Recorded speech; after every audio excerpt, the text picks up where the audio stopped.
Ang sagot ko po ay wala. Sapagkat ang pagsasabi ng totoo ay hindi humihingi ng anumang espesyal na paghahanda.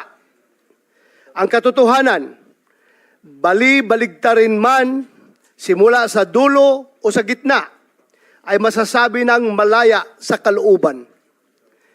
Sasabihin naman ng iba, ganun naman pala, bakit hindi ka nalang umattend doon sa hearing ng House? My position on this too has remained the same. I do not wish to be the first to break our tradition of interparliamentary courtesy. If our counterparts in the lower house do not exercise interparliamentary courtesy, this humble representation does. But most importantly, I do not wish to be a guest of their gag show. Mr. President, kung ako ay makasarili lamang, kung ako ay swapang na tao, unang pagtawag pa lang nila, nandoon ako mag-attend to clear myself. But because I am a member of the Senate, I have to protect the tradition that is being observed by this institution. Kaya hintayin na lang nila, Mr. President, pag hindi na ako senador, I will be there every day. Kung gusto po na, doon ako tumira sa kanila. Pero sa ngayon na ako'y senador pa, please naman, sana respetuhin nila yung ating interparliamentary courtesy. Ayaw kong magiging president, Mr. President. Pagdating ng araw, in the future, lahat ng mga senador na mabubwisit sa kakatawag sa kanilang pangalan kapag ang kanilang pangalan ay na-implicate sa investigation na ginagawa ng other house, ay punta na lang ng punta at wala nang magawa na legislation. Kaya po ako naririto ngayon, hindi lamang bilang isang vice chairperson ng committee ito, kundi bilang isang resource person.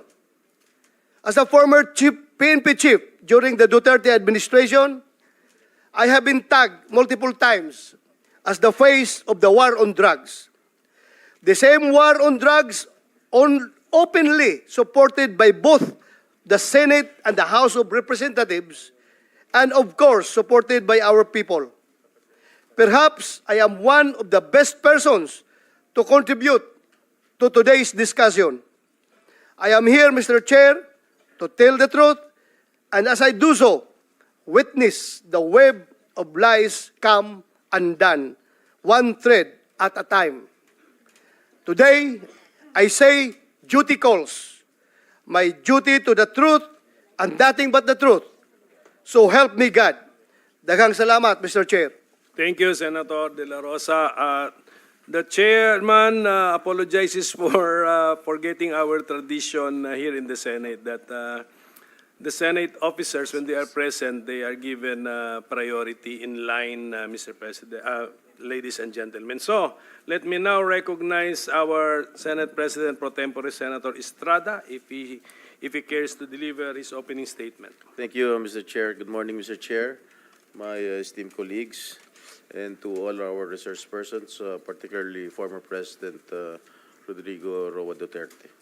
First and foremost, I would like to commend this subcommittee for its immediate action to discuss this pressing issue that has shaped our nation's landscape, the Philippine War on Illegal Drugs. The War on Illegal Drugs campaign, which was started to fight the drug problem that jeopardizes our community's safety and well-being, has generated a lot of discussion about its strategies and ramifications. Hindi mapagkakaila na ang inisyatibong ito ay nagpalawak ng kamalayan ng publiko hinggil sa malaking problema sa illegal na droga at sa mga panganib na dulot nito na nagbunsod ng mas mataas na pag-iingat sa ating mga komunidad. Habang kinikilala natin ito at ang pangangailangan na tugunan ang mga krimeng may kaugnayan sa illegal na droga, mahalaga rin na isaalang-alang ang mga karapatang pantao at dignidad ng lahat ng individual na apektado. Let's approach this issue with an open mind and a commitment to identifying policy that genuinely benefits the Filipino people. Maraming salamat po, Mr. Chair. Thank you, Senator Estrada.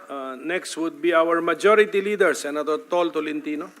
Thank you, Mr. Chairman. Mr. Chairman, before I proceed with my opening statement, just a point of parliamentary inquiry. Are we now using, because I used to be the chairman of the Blue Ribbon Committee, and we amended the rules last year, August 17, 2023 to be exact.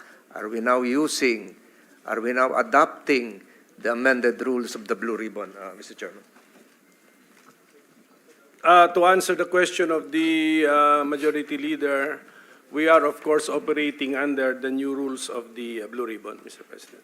Thank you, Mr. Chairman. The reason why I asked the question is that because our jurisdiction is embodied in the new set of rules, the purpose of which is to define the limits of our power and how and for what purpose that power is to be used. Having said that, Mr. Chairman, I thank you for adopting the said rules.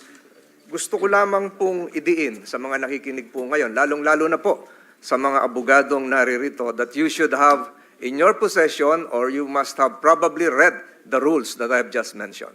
Otherwise, siguro yung mga kliyente nyo, hindi dapat kayo bayaran ngayon kung hindi nyo nabasa yung rules. No offense to the members of the bar present here, Mr. President. Mr. President, I have been studying meticulously long lines of cases, and it would appear that the morass here, Mr. President, of this Senate hearings motivation is probably understandable.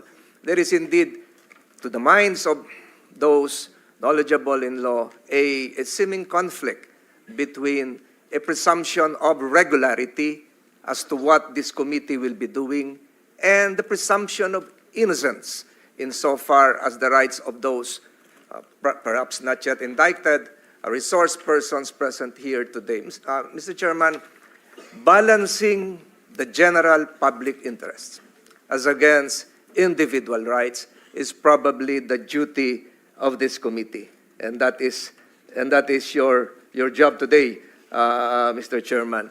In proceeding with today's investigation, I have studied the long line of constitutional authority emanating from the Constitution to the recognition by the Constitution itself of the right of the House of Representatives or the Senate to formulate its own rules. And under our rules, a Blue Ribbon Committee was indeed established. And a Blue Ribbon Committee, just like any other committee, can delegate the functions of the said committee to a subcommittee. And that is what we are doing right now, Mr. Chairman, if I'm not mistaken.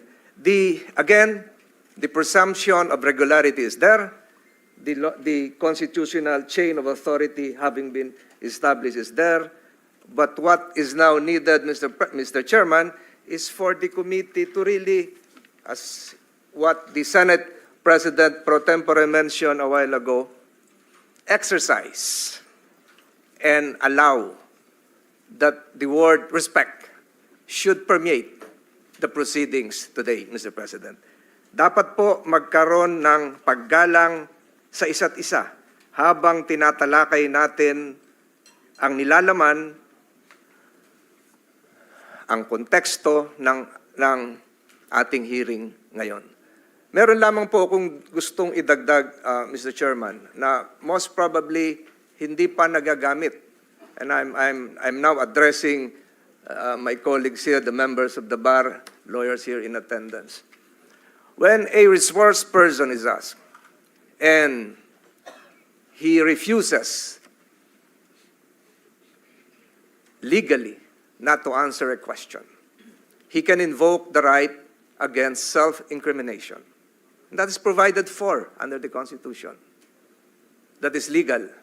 But we have a case, Mr. President, Mr. Chairman, which should now be incorporated under our rules, that before a resource person can be declared cited in contempt, that he or she be given the right to explain why he or she should not be cited in contempt. That was part of the latest Supreme Court dicta in the Ong case. Number two,